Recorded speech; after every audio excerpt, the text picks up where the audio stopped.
Boa noite a todos. Nós vamos dar início então a mais um estudo do livro Gênesis, com o aporte do Evangelho e da doutrina espírita. Para iniciar, vou pedir a nossa irmã Débora para fazer a prece por todos nós.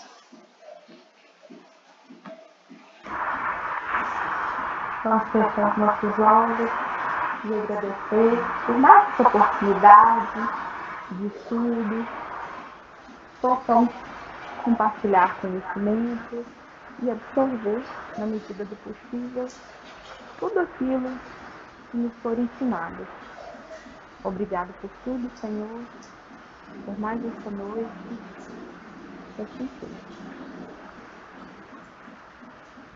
Que assim seja. Assim seja. Que assim seja. Gente, continuamos estudando então sobre reencarnação, né? Através do livro Missionários da Luz, para a reencarnação de Segismundo. Eu acho que já está bem claro aí para nós o versículo, né? E o trecho que a gente está estudando, versículo 7, capítulo 2 de Gênesis. Eu vou continuar a leitura de onde a gente parou, até porque ainda falta um pouquinho, né, para a gente caminhar aí no livro, então para a gente não perder muito tempo. Nós estamos no início da página 119, da versão do livro que eu encaminhei aí para todos. A gente está na parte onde a família, né, do Adelino, Raquel e o filhinho, eles estavam no horário ali de uma refeição, né? O pai tinha chegado um pouco nervoso, né, de serviço, não estava dando muito caminho para que a espiritualidade começasse a trabalhar. E aí nós até pegamos aquela questão do Livro dos Espíritos, né, onde Kardec pergunta se os espíritos, como que eles interferem, né, como se eles agem muito assim no sentido de direcionar os nossos, se eles interferem, né, na nossa vida.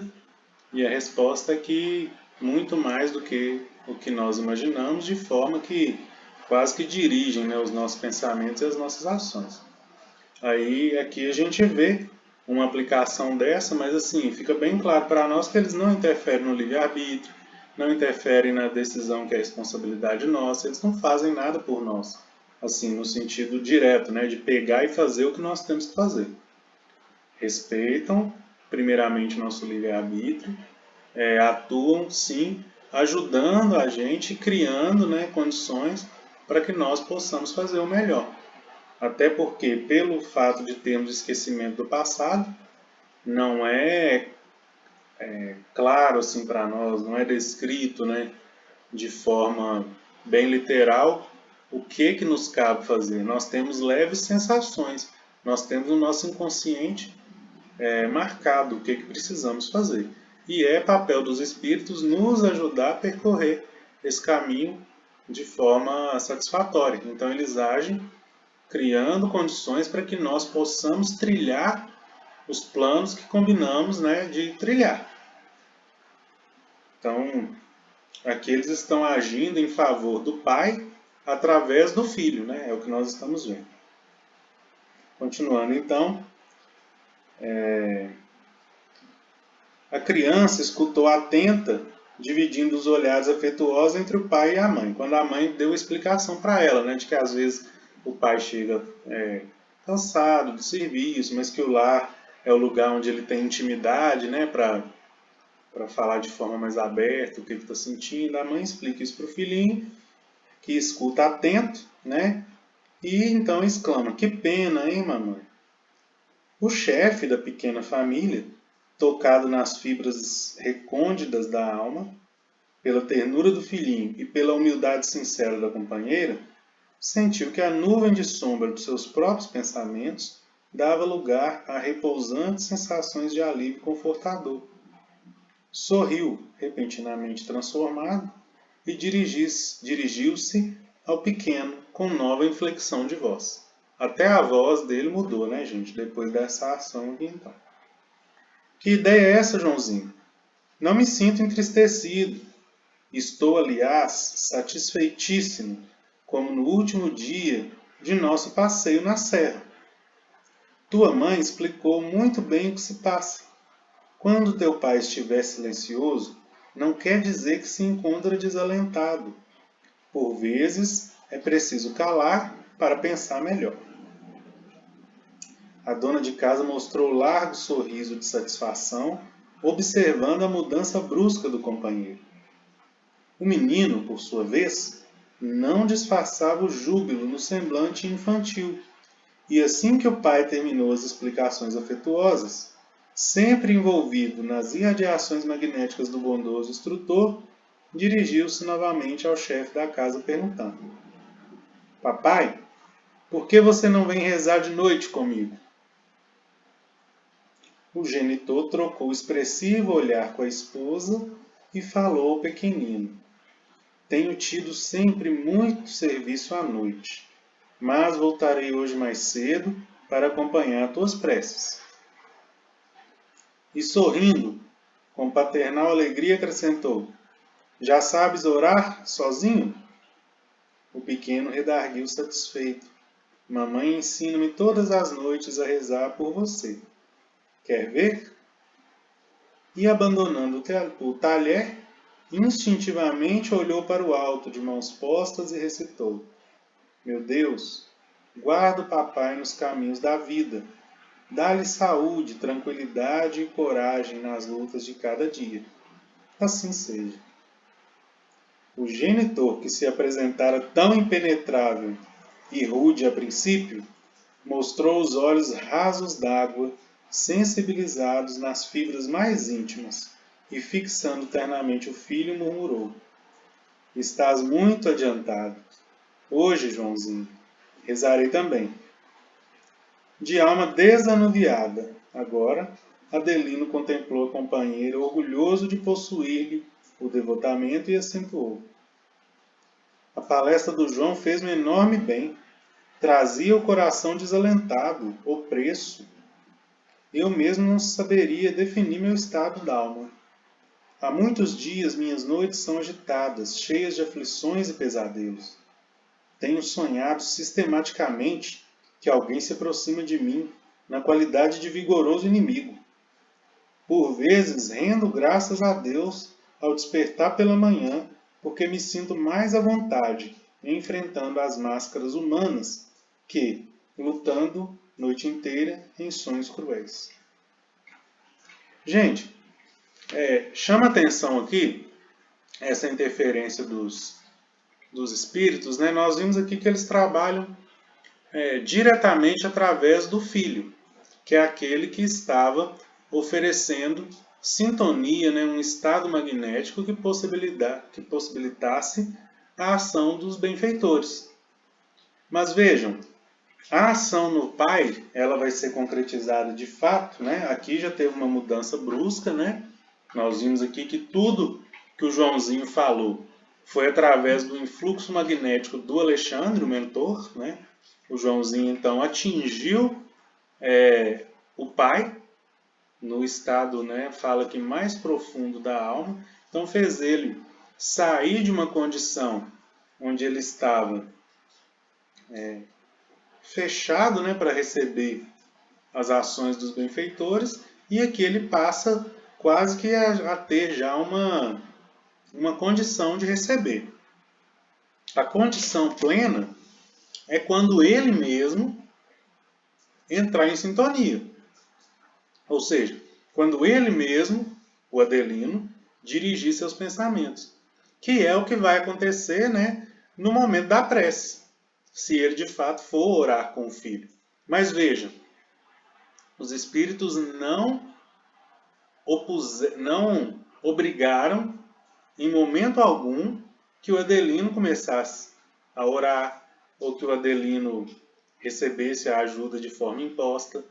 Até o convite para a prece dependeu do livre-arbítrio de Adelino. Por mais que ele estivesse agindo através do Joãozinho, que é o filho, coube ao Adelino aceitar ou não fazer a prece, né? E aí, provavelmente, essa prece ocorrendo vai ser o momento que os benfeitores vão conseguir agir diretamente no Adelino. Mas vejam, dependeu dele, né? Não foi, mesmo que teve esse auxílio de forma indireta. Boa noite, Dan. Mesmo que teve esse Boa auxílio noite. de forma indireta através do Joãozinho, coube ao pai aceitar ou não, né, participar da prece, igual eles combinaram aqui que ocorreria mais tarde, né? E aí a mudança, né, de até facial dele, né? Aqui narra que a face dele ficou mais leve, o semblante ficou mais de forma assim que mostrasse mais paz, mais tranquilidade, e ele passa a raciocinar sobre o que de fato estava acontecendo. E aqui Ô, como Tiago, oi, licença, eu vou sair um tiquinho que eu vou buscar a Sabrina no ponto. falou, senhor. Vou deixar ligado. Desliga o microfone. Ó, esqueci.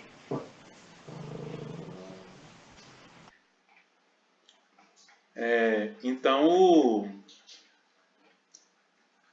o Adelino meio que ele passa a raciocinar, né? O que estava de fato acontecendo, o que estava assolando ele, né? O que estava prejudicando, fazendo ele estar naquele estado ali, energético, né?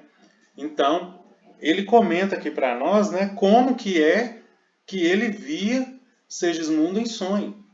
Isso tudo por causa da repulsão natural que ele tem por aquele que foi seu algoz numa vida passada, né? É uma repulsão natural, era como se ele não conseguisse nem controlar direito isso. Só quando ele abrir o coração para o perdão verdadeiro, né? Porque já houve, né, um combinado, né, antes de reencarnar, e aí agora é o momento de colocar em prática, só que com as perturbações da carne, né? E aí torna realmente mais difícil. Agora é o momento exato, né? Lembrando da parábola lá do tesouro perdido, né? Que a gente comentou no domingo. O momento da reencarnação, onde ele combina lá com o Segismundo, né? Que seria pai, é o momento que acha o tesouro, né? É o momento onde encontra esse tesouro que é o que? A misericórdia divina que permite que uma situação de ódio, de rancor, torne-se uma situação de amor através dos laços familiares. Então esse tesouro é a oportunidade que eles acharam. Só que não vem de graça. Aí o que é preciso? Angariar recursos para pegar o campo. O campo é o trabalho, é a terra. Então eles precisam reencarnar, vender o que tem de material, né? Que é, na verdade, desligar-se da matéria, desligar-se das questões do mundo. Porque, veja, o que promoveu a desavença entre eles foi uma questão mundana, foi a traição, né? Foi o sexo através do desejo simplesmente material e carnal, né? Aí houve a traição da Raquel com Segismundo. Houve toda essa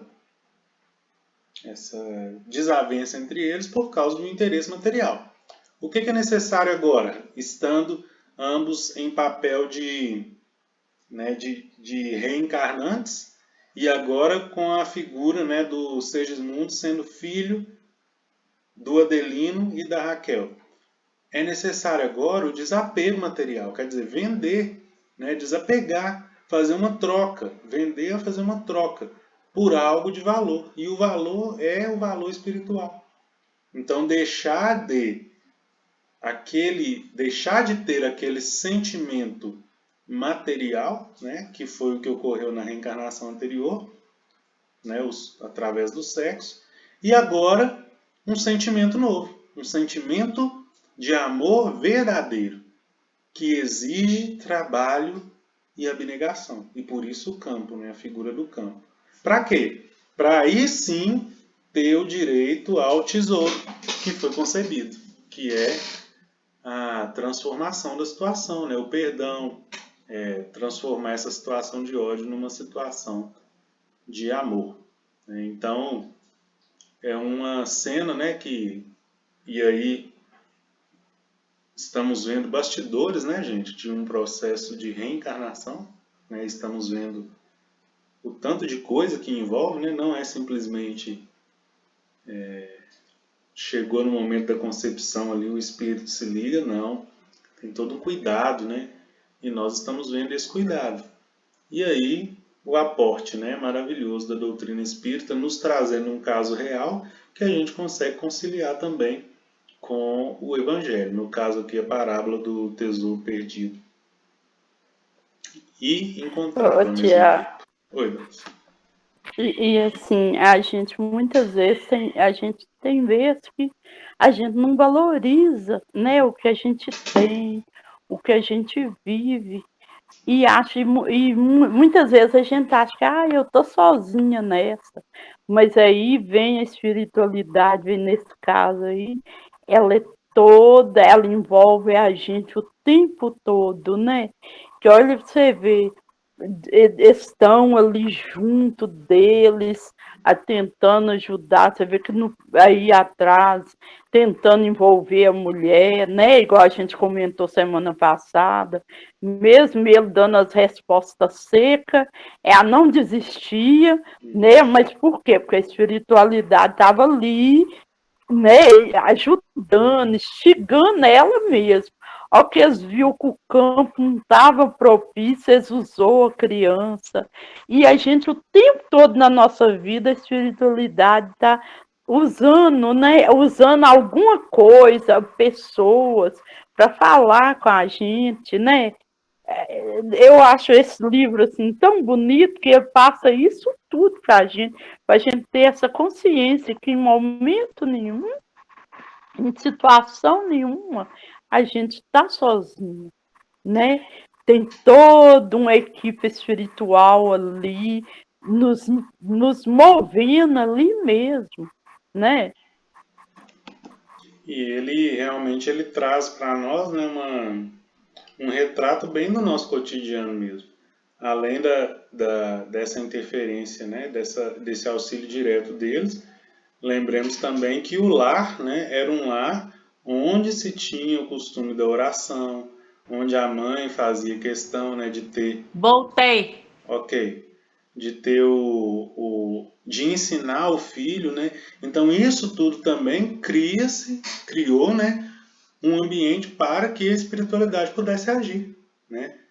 Ou seja, depende de Sim, nós é também. isso mesmo. Depende de nós deixar esse ambiente tranquilo. Daí aí a importância, né, gente, do culto no lar, dos estudos, né, igual estamos fazendo o estudo aqui de forma remota, né, online, mas dentro dos nossos lares é um momento também que a gente atrai, né, esse auxílio dos benfeitores, do anjo da guarda.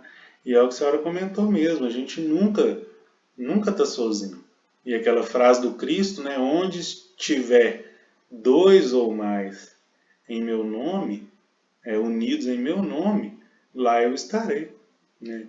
E veja, ele coloca dois na certeza de que nós nunca estamos sozinhos, né? Porque mesmo que fisicamente estejamos sozinhos, sempre temos o aporte, pelo menos, do nosso anjo da guarda. Então, desde o momento da prece, né, não quer dizer que eu estou sozinho, que eu não tenho que orar. Né? Eu preciso e devo, porque o momento que eu acho que eu estou só, pelo menos meu anjo da guarda está ali comigo. Né? É por isso que o Cristo fala, dois ou mais, é no mínimo dois, né? É o que retrata isso. A gente nunca nós estamos sozinhos aí à deriva, né, no mundo. E mesmo que, né, se a gente for, né, já sabemos, né, da questão do nosso anjo guardião, cada um de nós tem um designado para cuidar, né, de nós. Pode ser um protetor que cuida de uma família, né, dependendo do grau, mas sempre tem alguém olhando por nós e o próprio Deus, né, gente, que é onipresente. Nós vimos lá no início do estudo do Gênesis que ele é conectado a toda a sua criação através do fluido cósmico universal. Então está em todos os lugares. E todos, né? Independente. Tá no umbral? Tá lá sim, né? Quando a gente vê lá no nosso lar, o próprio André Luiz, ele não precisou nem de fazer uma prece assim muito elaborada. Bastou ele lembrar que era filho de Deus, que tinha uma força superior, que poderia salvá-lo. Foi na hora o ministro Clarence aparece com a equipe de resgate e ele é resgatado. Então é uma questão de sintonia. Sempre, né? É algo que vai depender de nós. Vai depender. Estamos sujeitos aí a essa lei divina, né? Essa lei que não tem como dar jeitinho, né? Ela funciona mesmo. Fala, Dani. Ô, Thiago, às vezes a gente tá muito assim, fora de órbita mesmo, né? Bem desequilibrado e tudo. E sabedor, né, dessas realidades aí, conhecedor dessas realidades, se a gente busca tentar fazer a prece, é, é, existe também aquele que vai pegar, vai nos auxiliar, porque assim, às vezes, em determinado momento, você não está com equilíbrio suficiente para ter essa ligação instantânea, não. Mas, intelectualmente, a gente sabe da realidade, né? Que aquilo é real, que se a gente buscar, a gente vai ser atendido. Então, só baseado nessa crença, é possível que a gente consiga essa ligação na tentativa de fazer uma prece? Eu acho que sim, porque o próprio desejo, né, de fazer a prece, por mais que às vezes estamos em desequilíbrio, às vezes a gente não está muito em condições, às vezes tem comigo, né, já aconteceu também. Tem vezes que a gente tenta orar e aí você se perde no meio lá com outros pensamentos, às vezes você está conectado com muitas outras coisas que impedem, né, de fazer, ou estressado, ou nervoso mesmo.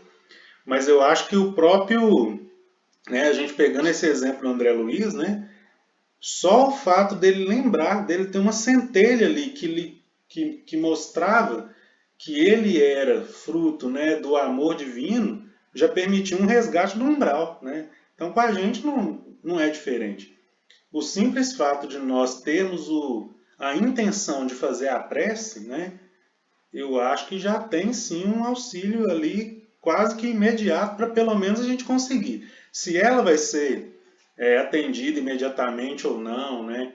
Aí o André Luiz fala, né, que a prece, quando ela é feita, ele traz isso para nós também, quando ela é feita de forma, acho que até nesse livro mesmo, nos primeiros capítulos, quando ela é feita de forma sincera, né, que tenha conexão mesmo, que é como se fosse um fio invisível que direciona o nosso pedido direto, instantaneamente, para o agente receptor, que aí a gente chama de Cristo, ou que nós chamamos de anjo da guarda, mas é certo que aquele responsável por nós, o coordenador espiritual mais próximo, né, ou o próprio Cristo mesmo, dependendo do impulso, isso vai chegar, né, quando a prece é realizada de forma eficaz, vamos dizer assim. Mas quando não ocorre isso, o simples fato da gente ter a ação de querer fazer uma prece, eu creio que já quebra uma corrente que pode estar, né, quebra essa barreira de energia que está nos deixando ali com esse anseio, com esse desequilíbrio, e ocasiona a aproximação do nosso benfeitor, sim. Porque quando a gente está nessas situações de desequilíbrio, é também por questão energética, é porque nós estamos dando, eu não vou dizer preferência, mas nós estamos possibilitando que energias inferiores aproximem de nós, porque nós estamos vibrando nessa sintonia. Quando eu tenho a ação da prece, eu estou mudando de sintonia. Aí é um processo, né, de mudança que vai acontecendo e de forma que, se eu insistir, né, eu posso sim mudar essa sintonia de forma imediata e já conseguir. Ou pelo menos quebrar essa cadeia, igual aqui, né? Nós estamos vendo um processo que iniciou da espiritualidade agindo lá no Joãozinho, no filho, que quebrou a a cadeia, né, energética negativa do pai, para aí a espiritualidade poder agir. Então, quando a gente tem essa atitude, a gente já está mudando o foco. É aquela história, a gente está dando um passo em direção a Deus. E aí ele faz o resto. E vem em direção a nós, com certeza. Eu não lembro mal, não vou falar que livro que é, porque minha cabeça é muito ruim. Às vezes eu li um livro, não tem muito tempo, não. E estava falando até de uma mulher que estava num umbral e ela estava numa situação bem ruim, sabe? Lá tinha século que ela estava lá, 1 ou 2 séculos, não sei. Só que ela já estava cansada da situação que ela estava vivendo e tudo. Aí ela começou pensando, ela não estava rezando nem nada, não, ela estava pensando em pedir ajuda, porque eles falam que dos homens da luz, né? Dos espíritos da luz. Só que o carrasco dela lá, e ela, assim, ela rendia para ele, que ela era, tudo que ele mandava ela fazia, assim, dentro da impressão que ela era uma boa aparência e tudo. Então, ele ganhava muito com ela. Aí, só dela começar a pensar assim, o carrasco descobriu. E ele pôs muita gente para vigiar ela. Entendeu? Aí um dia, do nada, ela estava assim, só que o avô dela estava sempre ao redor dela, tentando tirar ela daquela situação.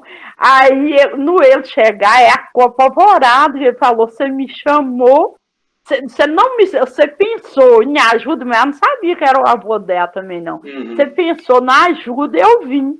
Ela falou, eu não pedi nada, não. Ele falou, você só pensou. Você teve o desejo, aí ela ficou apavorada. Ela falou, não, falou o nome do carrasco lá. Ele vai descobrir, ele vai me matar outra vez, não sei o quê. Aí ele falou, não, eu tenho como neutralizar isso aí. Entendeu? Foi a ajuda. Ela não rezou porque ela tinha medo. Ela só pensou em pedir ajuda. Ela já estava sendo ajudada. Aí, em cima do que Dan falou aí, parece que só de você ter, né, como se diz, não, eu podia tanto fazer uma prece, né, mesmo desequilibrado, eu começo a Ave Maria de qualquer jeito ali, mas com o intuito de estar pedindo ajuda, né, então eu acho que tudo é válido, né. Sim, e é importante, né, a gente ter persistência, né, porque esse fato aí que a senhora narra, ele é interessante porque dependendo do grau de ligação que nós estamos, né, se tiver aí num grau de obsessão, né, ou algo desse tipo, o primeiro impulso, gente, é do obsessor evitar mesmo que a gente consiga, porque ele tem consciência que se a gente insistir um pouquinho, a gente consegue, né? O que acontece na casa espírita? O que desanima muitas pessoas? Às vezes elas entram com um quadro de obsessão, né? E na primeira, segunda semana, ou até um tempinho mais, o negócio piora, né? Parece que ela entrou lá, piorou, está sofrendo mais, está tendo mais desequilíbrio, por quê? Era como se o obsessor estivesse dando assim, tudo de si, né, para ela achar o quê? Que a casa espírita está ocasionando aquilo e desistir do tratamento. Então, é importante a persistência, né? Por quê? Pode estar fazendo um bem até para aquele que está obsidiando. Dependendo, nós vimos lá no livro Aconteceu na Casa Espírita, né?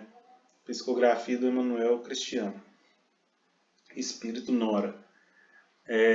Tem um momento lá que narra isso, né? Que as pessoas estão chegando a fazer o tratamento e os obsessores, eles barram na porta, eles ficam assim, ó, como se fosse guarda, né? Fora do ambiente energético da casa espírita, né? Que é protegido e tudo.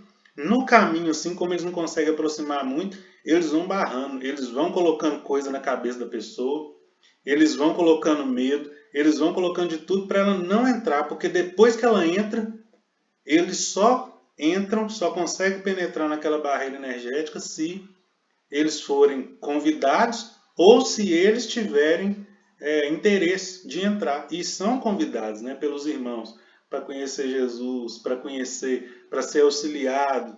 Lembram que eles têm família e tal, mas assim, depende da escolha deles. Aí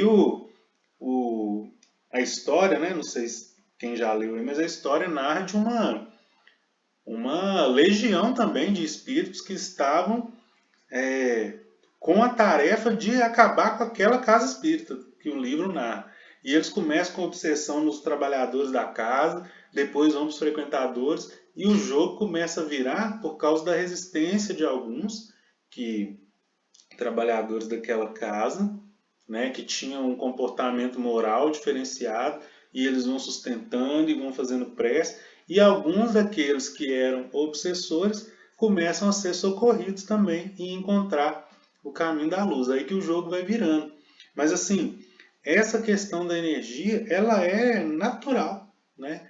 É como se fosse um ímã mesmo, que atrai assim, né, o metal, né? Não tem como fugir. É sintonia. Se a gente tiver com a sintonia, naturalmente vamos permitir, né, essa influência positiva ou negativa.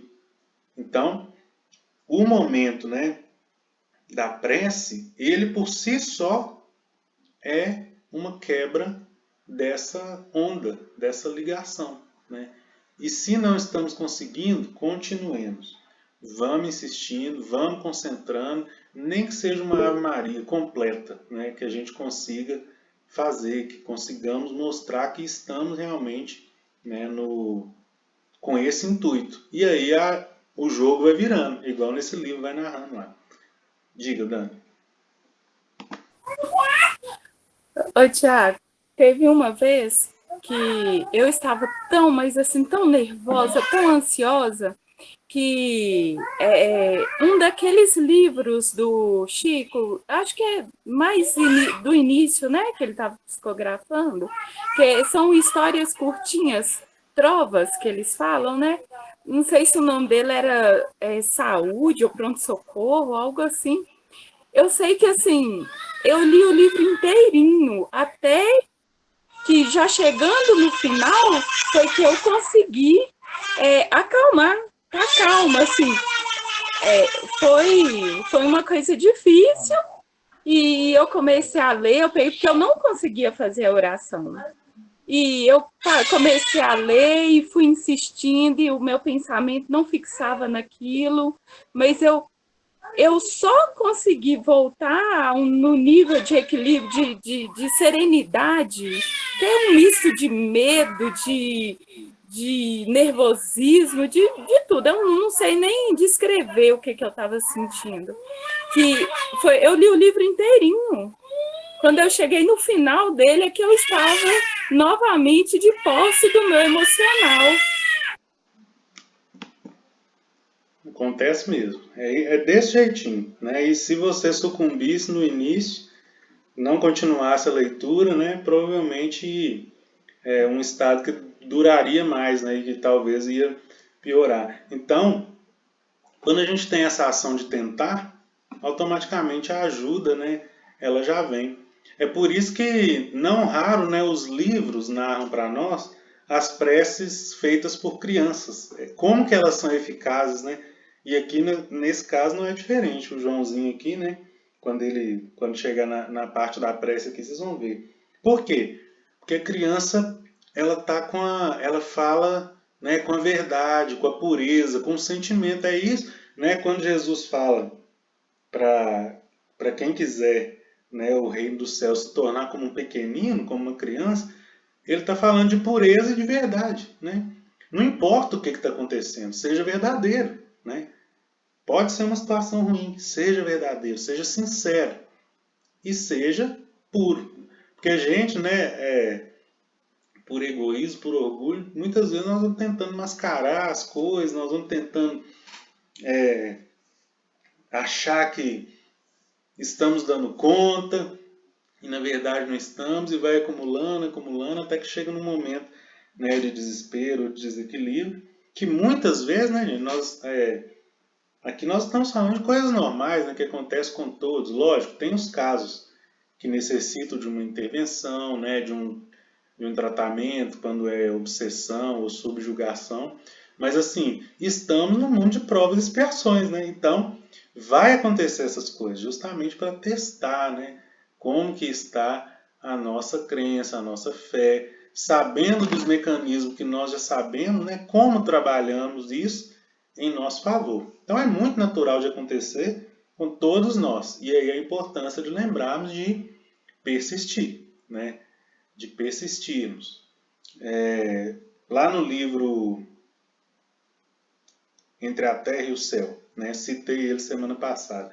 Inclusive eu troquei os personagens, tá? Eu falei que a Odila era que estava encarnada e a Zulmira era obsessora. É o contrário, tá, gente? Estou me retificando. Tô me retificando aqui. Mas o fato é que a filha, né, da Odila, ela agora era cuidada pela madrasta, Zulmira, que estava sendo obsidiada.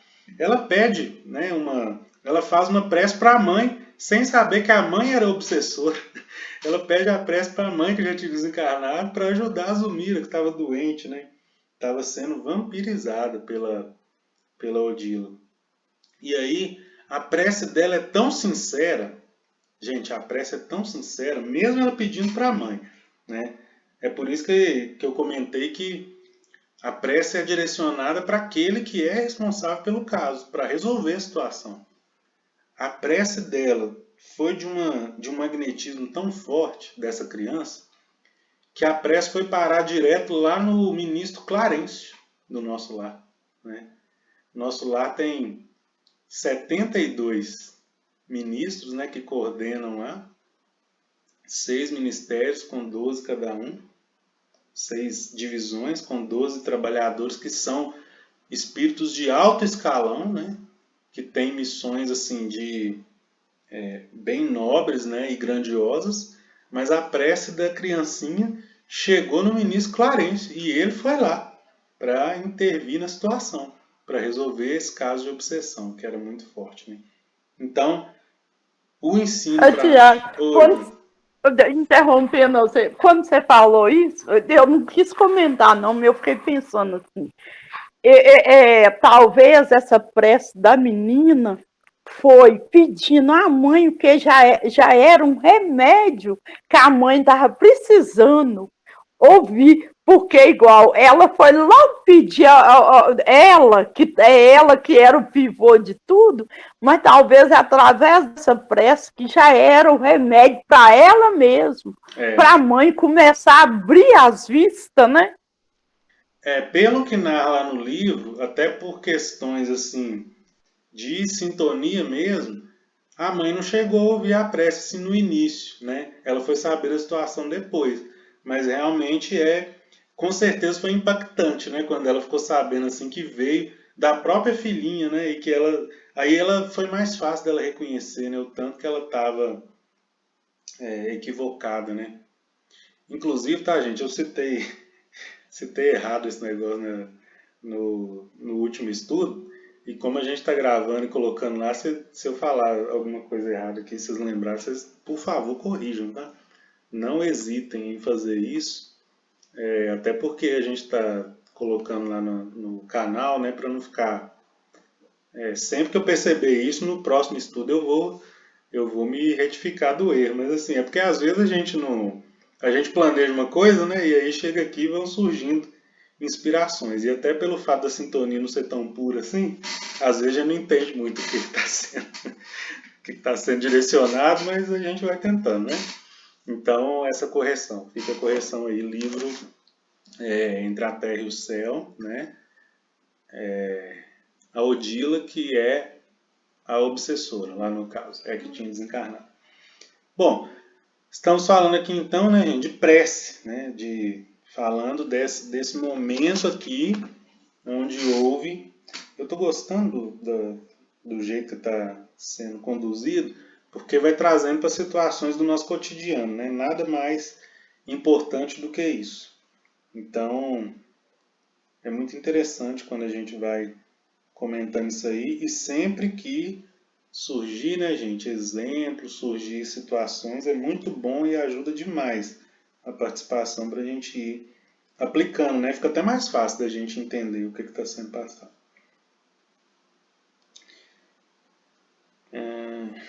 O Adelino aqui então comenta, né, sobre os sonhos que estava tendo, né, por causa dessa interação com Segismundo. E a esposa, admirada, observou carinhosa. Eu estou no primeiro parágrafo da página 120, gente. Creio que deverias descansar um pouco. Comovido ante a delicadeza da mulher, Adelino comentou. Tenho tido receio de mim mesmo. Tão logo me acomodo no leito, sinto instintivamente que uma sombra se aproxima de mim.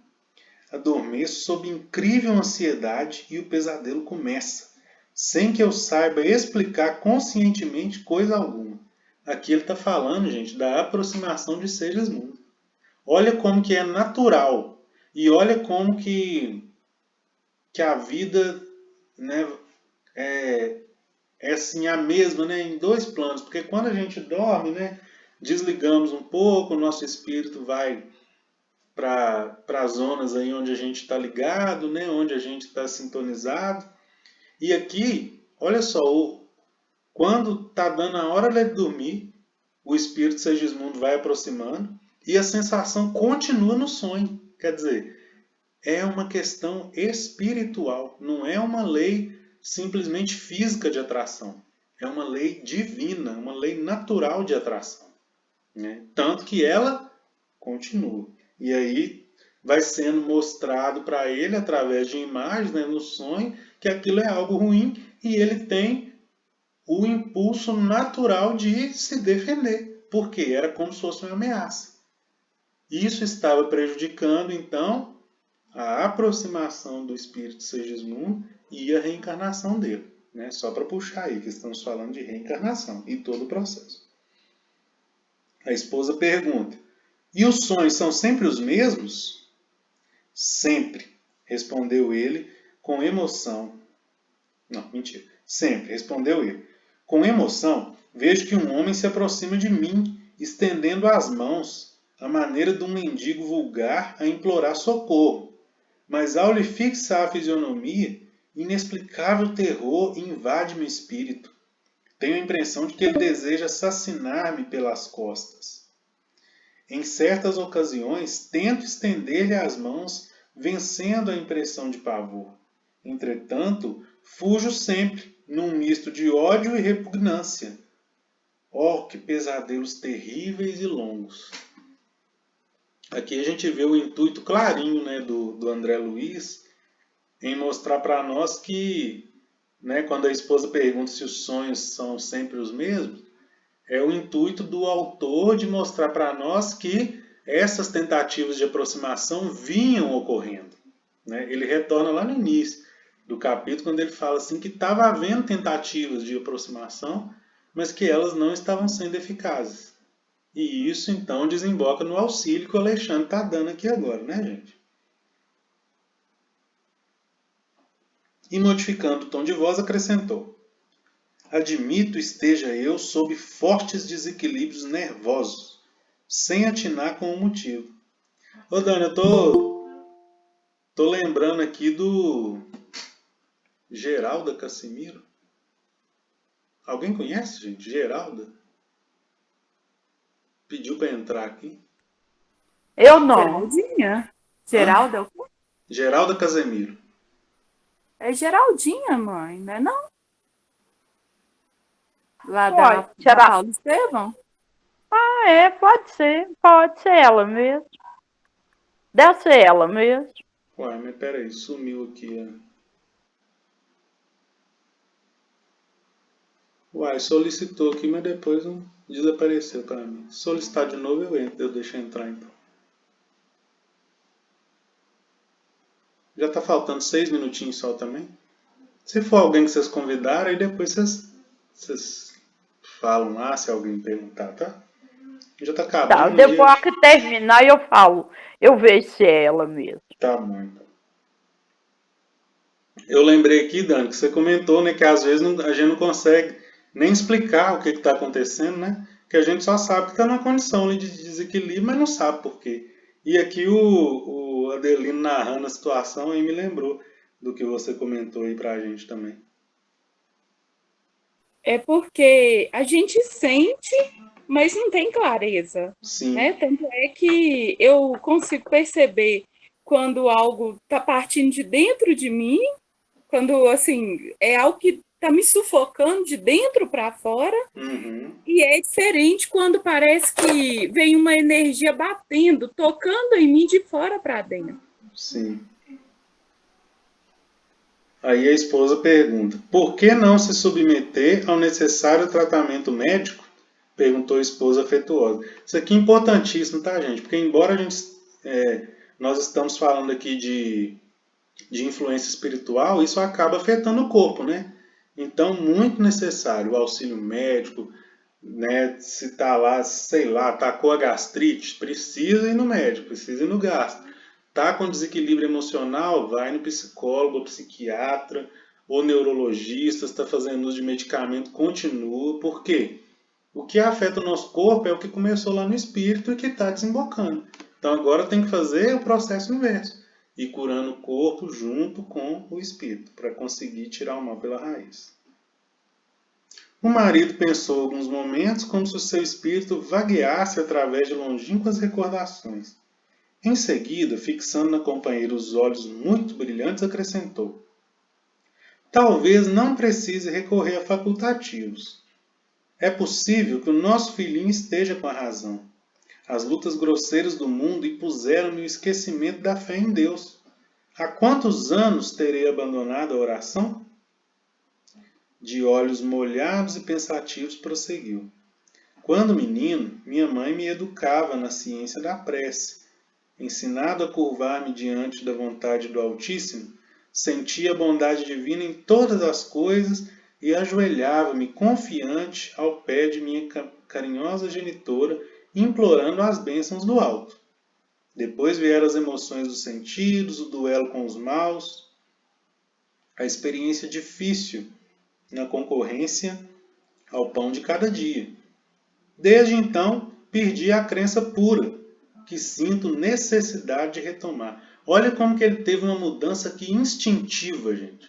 De alguém que estava ali ludibriado pelas sombras e agora reconhece que precisa, né, de se submeter e voltar a ser o que era antes, né, de ter contato com a prece e tal. A esposa enxugou os olhos comovida. Há muitos anos não observava no companheiro semelhantes demonstrações emotivas. Ergueu-se emocionado e falou com ternura. Volte hoje mais cedo para orarmos juntos. E procurando imprimir notas de alegria à conversação, chamou o filhinho a pronunciar-se acrescentando: hoje, Joãozinho, papai rezará conosco. Iluminou-se o semblante do pequenino de intraduzível alacridade. Contemplou a mãezinha, enternecida, e observou: então, mamãe, farei todas as orações que eu já sei. Nós vamos parar aqui, porque depois vai ir para uma outra cena, né, que é o momento que eles vão fazer a prece, né, em conjunto, lá em família. Mas o que nós percebemos aqui, gente? Uma mudança total, né, total não, mas bem intensa do estado de espírito que o Adelino se encontrava, né? Aqui começou, né, um trabalho em que o produto final desse trabalho vai ser a possibilidade da aproximação real de Segismundo e a reencarnação acontecendo. Mas um trabalho que foi, né, muito delicado, né, podemos dizer assim. Exigiu muita